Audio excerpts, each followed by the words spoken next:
Sarong police personnel kan Baao Municipal Police Station, pinagahanap ngunyan kan kapulisan, makalis na mawara asinday na subot makontak kan sa iyang pamilya. Kotse ka nawawarang pulis, nakuha sa banwaanin Bula. Uyan report ni Jessica Kalinog. Pasado alas 12:30 nin udto sa Udma, Nobyembre 18, kan makaabot sa Baao Municipal Police Station ang report dapit sa subuot pagkawara kan sarong personahe kan sa indang hepatura na binistong si Police Corporal Eric Cabilao. Sigun ki Police Major Mary Grace Tagtag, hepe kan Baao MPS, ang ilusyon ni Cabilao ang nagpaabot sa indanin mensahe na naghahapot ko nasa opisina na ini. Huli ta 5 oras na subuot ining di makontak kan sa iyang girlfriend asin naghahandal ng baka may maraot na nangyari. Alaga day man subuot naglaog sa nasambitan ng hepatura si Cabilao kan aldaw na ito. Asin day man nagsisimbag sa indang apod asin text. So, isolated case naman po siguro ito. But then again, hindi pa po natin tukoy kung ano po ang dahilan kung bakit hanggang ngayon hindi pa po natin siya makontak. Pasado alas 6 naman in banggi kan parehong aldaw, mantang pabalik subuot ang sarong grupo kan mga personahe kan Baao MPS gikan sa CSPPO. Kan may mahiling ang mga ining sarong kotse na nakauntok sa gilid kan tinampo sa kahalabaan kan Maharlika Highway sa may parte kan sitio Pagkawara sa banwaan in Bula.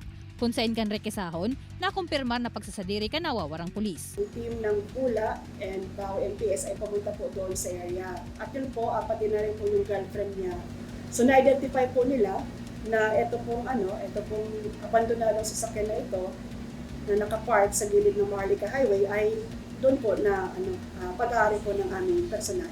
Ang nasambitan ng kotse nasa kustodiya ngunyan kan Bula MPS asin nakatalaan na magsagibo nin forensic examination. Katakod kay ni, piklaro man ni Police Lieutenant David Olieres Jr. kan Bula Municipal Police Station na sarado asin di nag-aandar ang makina kan lunadan kan makuha ini sa gilid kan tinampo, huli tamayo man ang susi kay ni. Kabaliktaran kan naglalakop na baretang nakabukas ang pintuan kan lunadan asin nagaandar kan madukayan kan kapulisan. Pagdala na kami ng team para magandak ng backtracking duman sa pinag-alian po kang biktima duman po sa barangay San Jose ng Bua. So yan duman ang tropang DPO sa kasi tropa din kong Baao para malukit po si tunay na pangyari.